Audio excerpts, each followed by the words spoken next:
Hello everyone. Today we start next topic in chapter genetics. Last जो lecture में मैंने आपको बताया था कि मेंडल की हमने लाइफ हिस्ट्री पढ़ी थी, हेरिडिटी क्या होता है, जेनेटिक्स क्या होता है।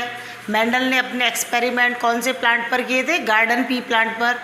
उसने कितने कंट्रास्टिंग कैरेक्टर को देखा था? पी प्लांट में 34 को देखा था, लेकिन उसने जो एक्सपेरिमेंट है वो कितने कैरेक्टर को लेके किए थे? 7 कैरेक्टर्स को लेके। तो इसके बाद में जो आपके जो टॉपिक है वो है कि रीडिस्कवरी ऑफ मेंडलिज्म।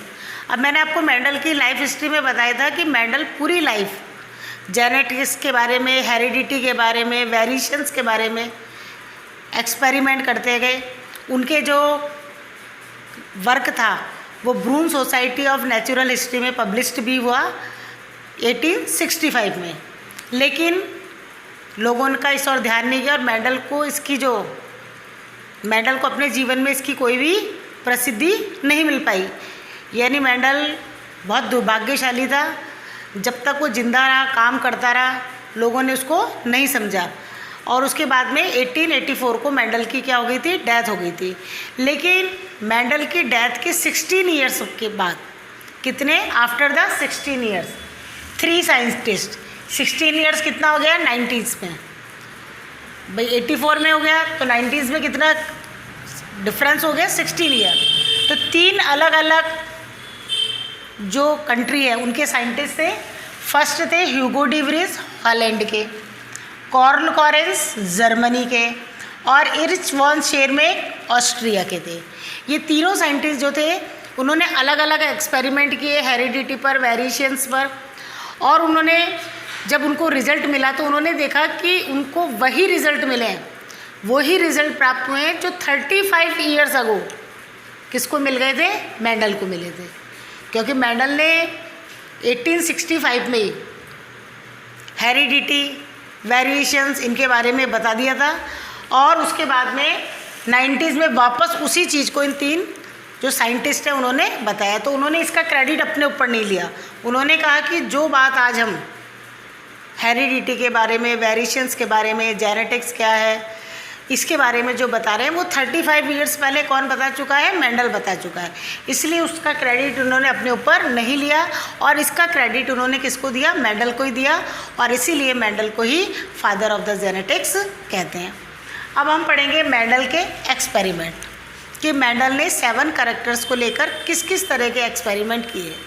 तो मैंने आपको लास्ट लेक्चर में बताया था कि आपकी बुक के अंदर कुछ डेफिनेशंस हैं जो आपको अपनी कॉपी के अंदर उतारनी है और जब जब मैं आपको पढ़ाऊंगी आगे हर डेफिनेशन का आपको मतलब बताऊंगी। तो सबसे पहले हम मेंडल एक्सपेरिमेंट में हम पढ़ेंगे मोनो हाइब्रिड क्रॉस। अब monohybrid, dihybrid, trihybrid, polyhybrid, ये डेफिनेशन आपके बुक में है। तो मोनो हाइब्रिड का मतलब क्या होता है कि जो 7 कैरेक्टर्स में से जो इंडिविजुअल 1 कैरेक्टर को लेकर के कंट्रास्टिंग, जैसे टॉल एंड डॉर्फ, फ्लावर का कलर वायलेट एंड वाइट, या शीट का शेप राउंड एंड रिंकल्ड, जो हमने 7 कैरेक्टर्स है तो उनमें से 1 कंट्रास्टिंग कैरेक्टर को लेकर जब क्रॉस कराया जाता है तो उसको हम क्या कहते हैं? Mono hybrid cross. 2 को लेकर कराएंगे डाई हाइब्रिड, 3 को लेकर कराएंगे ट्राई हाइब्रिड और 3 से ज़्यादा को लेकर कराएं तो पॉली हाइब्रिड कहते हैं। तो अब आपको इन डेफिनेशन का मतलब पता चल गया होगा।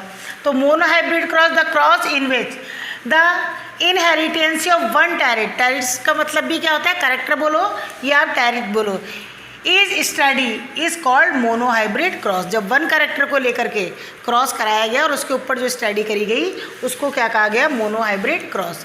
अब उसने इसको आप बहुत अच्छी तरह समझना कि उसने 1 कैरेक्टर जो पहले लिया था मोनो हाइब्रिड क्रॉस में, उसने क्या चूज़ किया? प्योर टॉल और प्योर डॉर्फ।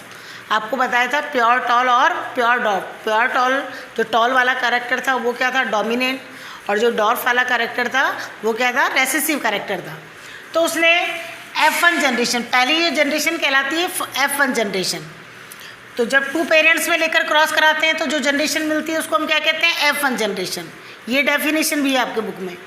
और जब F1 जनरेशन में ही क्रॉस कराते हैं between the cross F1 generation is called F2 generation. तो उससे जो जनरेशन मिलती है उसको हम क्या कहते हैं, F2 जनरेशन। तो मेंडल ने F1 जनरेशन के लिए प्योर टॉल और प्योर डॉर्फ प्लांट को क्या किया था, सेलेक्ट किया था। तो यहाँ पर ये कैपिटल टी को उसने शो किया प्योर टॉल से और स्मॉल टी को प्योर डॉर्फ से।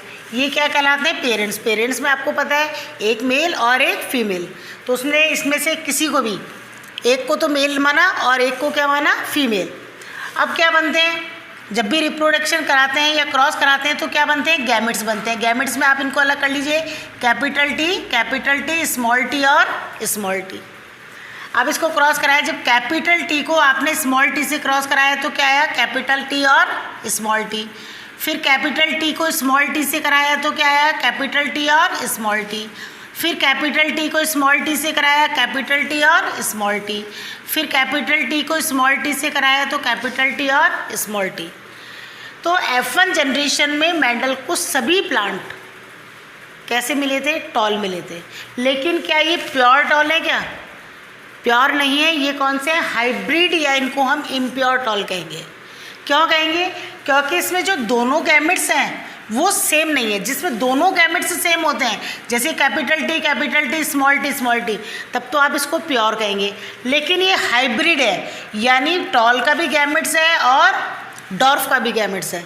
तो ये सारे कैसे थे, 100% हाइब्रिड टॉल, या इसको हम इम्प्योर टॉल कह सकते हैं। तो F1 जनरेशन में मेंडल को 100% हाइब्रिड टॉल प्लांट मिले थे। अब इसी के बेस पर मेंडल ने इनहेरिटेंसी का फर्स्ट लॉ बनाया था, जिसको हम कहते हैं लॉ ऑफ डोमिनेंसी। तो इस लॉ में मेंडल ने क्या बताया कि अब आपको पता है कि इसमें टॉल और डॉर्फ दोनों के ही गैमेट्स या फैक्टर हैं। इसको आप फैक्टर भी, क्योंकि मेंडल जब एक्सपेरिमेंट कर रहा था तब जीन्स की, क्रोमोसोम्स इनके बारे में पता नहीं था, तो मेंडल ने इनको क्या नाम दिया था कि फैक्टर, कि कुछ फैक्टर होते हैं जो कैरेक्टर को one generation to another generation में लेके जाते हैं। तो इसमें टॉल और डॉर्फ दोनों के फैक्टर होते हुए भी सभी कैसे दिख रहे हैं, टॉल दिख रहे हैं। इसका मतलब टॉल वाला जो कैरेक्टर है, फैक्टर है सॉरी, या गैमेट्स है, वो क्या है, डोमिनेंट है। जो डोमिनेंट होता है वो तो क्या हो गया, शो हो गया। और जो डॉर्फ वाला जो फैक्टर या गैमेट्स थे वो क्या थे, रेसेसिव थे। तो जो डोमिनेंट होता है वो तो अपने कैरेक्टर को क्या कर देता है, शो कर देता है, और जो रेसेसिव है वो क्या हो जाता है, छिप जाता है। सिंपल सा है, जो प्रभावी है, डोमिनेंट है, उसी का ही प्रभाव सब तरफ क्या होता है, दिखाई देता है।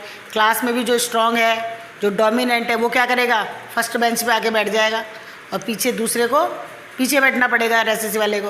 और नज़र कौन आता है सबसे पहले, डोमिनेंट कैरेक्टर जो सामने बैठा है।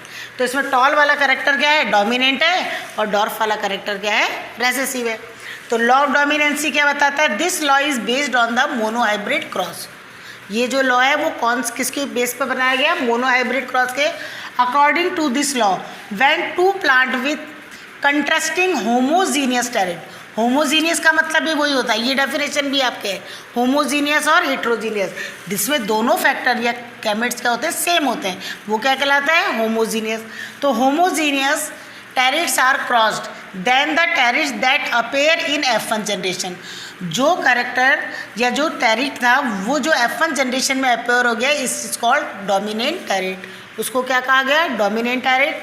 And the trait that does not appear in the F1 generation is called recessive trait या कैरेक्टर।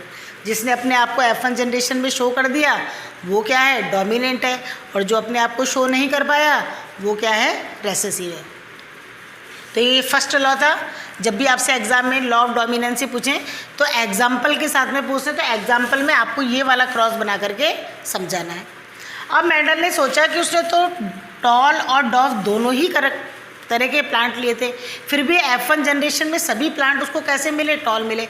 तो डॉर्फ वाले कैरेक्टर का क्या हुआ, इसका पता लगाने के लिए मेंडल ने अपने एक्सपेरिमेंट को आगे बढ़ाया।